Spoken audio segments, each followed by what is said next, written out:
Are you guys are IPL lover? तो आप बिल्कुल सही जगह है, क्योंकि मैं आईपीएल के आज कुछ ऐसे अननोन फैक्ट्स के बारे में बताने वाली हूँ जो आप में से बहुत कम लोगों को पता है। जो आप आईपीएल अपने टीवी के स्क्रीन या फिर फोन के स्क्रीन पे देखते हो, उसके पीछे एक बहुत बड़ी गेम चली। अरे कहना क्या चाहते हो? जी हाँ, बिजनेस का गेम। आईपीएल जितना ऊपर से क्रिकेट की तरह दिखता है, उसके पीछे कई लोग करोड़ों कमा रहे हैं। देन आपने कभी सोचा है कि आईपीएल का रेवेन्यू मॉडल क्या है? बहुत सारे लोग बोलेंगे जो आईपीएल की टीम जीतती है उसे प्राइज मनी ऐसा 20 करोड़ मिलते हैं बस। बट पिक्चर कुछ और है। You know what? जो आईपीएल की सबसे सस्ती टीम है राजस्थान रॉयल, लास्ट सीजन में उसकी ब्रांड वैल्यू 250 करोड़ में बिका है। And the team like the Chennai super king, उसकी ब्रांड वैल्यू 2700 करोड़ में बिकी है। देन प्राइज मनी ये एक फिल्म की ट्रेलर की तरह है इन लोगों के लिए। रियल पिक्चर तो टीवी के स्क्रीन के पीछे चल रहा है। कौन है ये लोग? कहाँ से आते हैं ये? Here I discuss business model of IPL, और इस बिजनेस को कौन कंट्रोल कर रहा है ये हम जानेंगे, और किस तरह से लाखों करोड़ों कमाने वाली कंपनी 1 रुपए का टैक्स पे नहीं करती है। सो वीडियो के लास्ट तक बने रहिएगा। अगर वीडियो अच्छी लगे तो लाइक एंड सब्सक्राइब। ओके, बिना कुछ देरी के फैक्ट्स पे आते हैं। अबे जल्दी बोल, कल सुबह पनवेल निकलना है। You know first time T20 world cup India 2007 में जीता था। वो तो खत्म हो गया, बट लोगों को इसका लत लग गया था। लोग टीवी पे इसके रिपीट कास्ट देखा करते थे। देन यहीं पर आईसीएल आता है। मेरे को तो पता नहीं आप लोग को याद है या नहीं याद है, बट 2007 में आईसीएल इंडियन क्रिकेट लीग आया था। बिल्कुल आईपीएल वाला ही इनका फॉर्मेट था। अलग अलग स्टेट से प्लेयर्स आते थे, उनकी टीम बनती थी और मैच खेला करते थे, जिस तरह से आईपीएल में होता है। बट ये आईपीएल से पहले आया था। इसमें स्पेशल बात ये है कि ये एक प्राइवेट कंपनी कंडक्ट करवाती थी, and the company is Zee entertainment enterprises, जिसके बहुत सारे चैनल्स भी हैं, जी टीवी, जी न्यूज़ और भी बहुत सारे हैं। आप लोगों को तो पता ही है। जो बीसीसीआई है, board of control for cricket in India, Indian cricket से रिलेटेड कुछ भी होता है या करवाया जाता है, सारी चीज़ें बीसीसीआई कंट्रोल और कंडक्ट करवाते हैं। And the BCCI and the ICC, international cricket council, दोनों ऑर्गेनाइजेशन को प्रॉब्लम हो रही थी आईसीएल से, क्योंकि उनके पास large number of players cricket खेलने जा रहे थे। देन क्या होता है, बीसीसीआई ज़्यादा अमाउंट ऑफर करते हैं प्लेयर्स को कंपेयर टू आईसीएल और जो भी टूर्नामेंट्स होते थे। और उनका ये कहना था कि अगर आप आईसीएल में खेलते हो तो बीसीसीआई में फिर से नहीं खेल सकते। कुछ टाइम बाद बीसीसीआई ने अनाउंस किया आईपीएल के बारे में, जो बिल्कुल आईसीएल की तरह ही था। उस टाइम बीसीसीआई के वाइस प्रेसिडेंट ललित मोदी थे। जितने भी टूर्नामेंट्स हुए इनके सुपरविजन के अंडर ही उस टाइम हुआ था। आईपीएल आया 2008 में, और ललित मोदी का कहना था कि हमको आईपीएल का आइडिया कब से आ रहा था, हमने कोई इंस्पिरेशन नहीं लिया आईसीएल से। भाई साहब कुछ ज्यादा नहीं हो गया ये?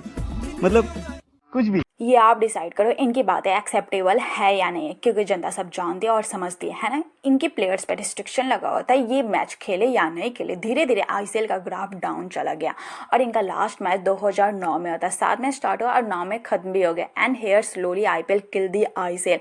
अगर हमें आईपीएल के बिजनेस मॉडल के बारे में जाना तो थोड़ी बहुत नॉलेज तो बीसीसीआई के बारे में भी रखनी पड़ेगी, because in IPL everything is control by the BCCI. You know कुछ टाइम पहले आईपीएल की ब्रॉडकास्टिंग राइट 48,390 करोड़ में बिका।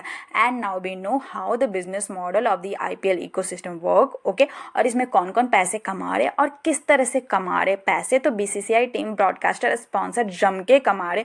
उसके लिए हमें इनके 5 मेन सोर्स ऑफ रेवेन्यू के बारे में जानना होगा। Okay, first broadcasting right. Unite इस बार ब्रॉडकास्टिंग राइट 48,390 करोड़ में बिका। इट मीन 2023 से 2027 तक का, इट मीन 5 साल के लिए। ओके, ये ब्रॉडकास्टिंग राइट क्या होता है? आप जो मैचेस अपने टीवी या फोन के स्क्रीन पे देखते हो, उसको दिखाने के लिए ब्रॉडकास्टर को राइट खरीदने पड़ते हैं बीसीसीआई से। इस बार बीसीसीआई ने ब्रॉडकास्टिंग राइट अपने कुछ इस तरह से बेचा। अगर आपको इंडिया में टेलीविजन पे मैच देखना है तो आप डिज्नी स्टार पे देख सकते हो, जिसे 23,575 करोड़ में खरीदा गया। अगर आपको डिजिटली मैच देखना है तो उसे वाईकॉम 18 ने खरीदा 23,758 करोड़ में, जिसे आप अपने जियो सिनेमा पे देख सकते हो। इंडिया में कुछ स्पेशल मैच दिखाने का राइट वो भी वाईकॉम 18 ने खरीदा है 3,257 करोड़ में। बट इंडिया में तो आप मैच देख लिया, अगर इंडिया को छोड़कर बाकी कंट्रीज में मैचेस दिखाने तो उसका right Viacom 18 and times internet ने खरीदा 1,058 करोड़ में। यू नो व्हाट, इस बार का जो राइट है वो 3 टाइम ज्यादा बिका है पिछले वाले से। बट पैसा ही पैसा होगा। ये कंपनीज इतना ज्यादा पैसा देने के लिए क्यों रेडी हो जाती है? क्या इनको कोई बेनिफिट है?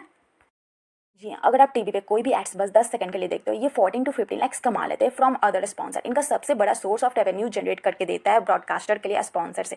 First time broadcasting right Sony के पास आया था 10 साल के लिए 8200 करोड़ में, और आज 48,350 करोड़ में बिका। आप देख सकते हो किस तरह से ब्रॉडकास्टिंग राइट इंक्रीज हो रहा है। अब हम ये जानेंगे कि इनका प्रॉफिट किस तरह से डिस्ट्रीब्यूट होता है। इनका प्रॉफिट 2 हिस्सों में बढ़ता है। 50% बीसीसीआई खुद के पास रखते हैं और 15% टीम के पास जाता है। इट मीन्स इस बार टीम के पास 24,175 करोड़ गया।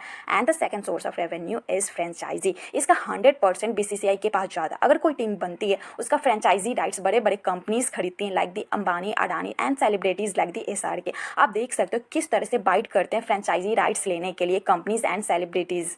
Third source of revenue is a sponsorship. First title sponsorship होते हैं and second one is the official sponsorship, जो क्रिकेट में अलग अलग स्पोर्ट्स को स्पॉन्सर करते हैं। तो पहले टाइटल स्पॉन्सरशिप क्या होता है ये हम समझते हैं। ओके, यू नॉट अगर आप मैच देखते होगे तो कमेंटेटर्स क्या बोलते हैं, टाटा IPL के नाम से पहले बोला जाता है, उसको हम लोग टाइटल स्पॉन्सरशिप बोलते हैं। अगर आप IPL के बहुत बड़े फैन होगे तो आपने नोटिस किया होगा स्टार्टिंग में IPL को DLF IPL बोला जाता था। स्टार्टिंग में जो IPL का जो टाइटल स्पॉन्सरशिप था वो DLF के पास था, जिसे उन्होंने 40 करोड़ में परचेज किया था। आप देख सकते हो किस तरह से कंपनी टाइटल स्पॉन्सर लिए कितना अमाउंट पे कर रही है। Right now title sponsorship Tata के पास है, जिसे इन्होंने 335 करोड़ में परचेज किया है per year. Second is official sponsorship of IPL। आप जब मैचेस देखते होगे तो आपने नोटिस किया होगा कमेंटेटर्स बोलते हैं crate power play is going on, और ग्राउंड के बीचों बीच क्रेट का लोगो आता है। कंपनीज BCCI को प्रमोशन के लिए बहुत बड़ा बड़ा अमाउंट पे करती है। और जब आप मैचेस देखते होगे 2 या 3 मिनट का टाइम आउट होता होगा तो आपने सुना होगा सीएट स्ट्रैटेजी टाइम आउट, सीएट्स ने इसके लिए 30 करोड़ पे किए थे। इसके अलावा आपने बहुत सारे कंपनीज का नाम सुना होगा, like Dream11, RuPay, Upstox, Saudi tourism authorities और भी बहुत सारे कंपनीज का नाम।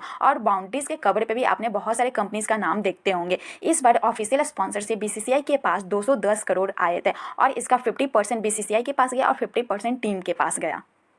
फोर्थ सोर्स ऑफ रेवेन्यू है टिकट सेल। आज के टाइम टोटल 10 टीम है, हर टीम एटलीस्ट 7 बार अपने होम ग्राउंड में तो मैच खेलते हैं। मान लो गुजरात टाइटन नरेंद्र मोदी स्टेडियम में मैच खेलते हैं, जो उनका होम ग्राउंड है, उसका 80% प्रॉफिट टीम के पास जाएगा और 20% BCCI और अदर अथॉरिटीज में बढ़ेंगे। यहाँ से भी इनको पैसे बन जाते हैं अच्छा खासा। फिफ्थ सोर्स ऑफ रेवेन्यू है टीम स्पॉन्सर। एक टीम को करोड़ों में खरीदा जाता है। उनका क्या मोटिवेशन है कि करोड़ों में टीम खरीदते हैं? क्या आपने कभी सोचा है?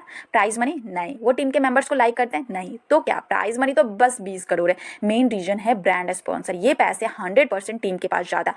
On an average 10 brand logo होते हैं IPL के आउटफिट पर, 6 उनके जर्सी, 2 उनके पैंट्स, 2 उनके कैप पे होते हैं। बड़ी बड़ी कंपनीज आती हैं इन सारी टीम के पास अपने कंपनीज का ब्रांड प्रमोशन करवाने के लिए। यू नो व्हाट, टीम बस प्राइज मनी के लिए नहीं जीतना चाहते, वो अपना ब्रांड वैल्यू इंक्रीज करना चाहते हैं, क्योंकि जो टीम जीतेगी उनका वैल्यूएशन इंक्रीज होगा, साथ में उनके पास ज्यादा स्पॉन्सर आएंगे अपने कंपनीज का प्रमोशन करवाने के लिए, और ज्यादा अमाउंट भी ऑफर करेंगे। For the team it's all about valuation कि किस तरह से इंक्रीज करें। आप देख सकते हो कि किस तरह से वैल्यूएशन इंक्रीज हुआ है सारे टीम्स का। सो आपने देखा इनका बिजनेस मॉडल किस तरह से वर्क करता है। ये बस मैचेस नहीं खेलते, मैचेस तो बना है आप और हम जैसे लोगों के लिए, रियलिटी में ये एक बिजनेस है।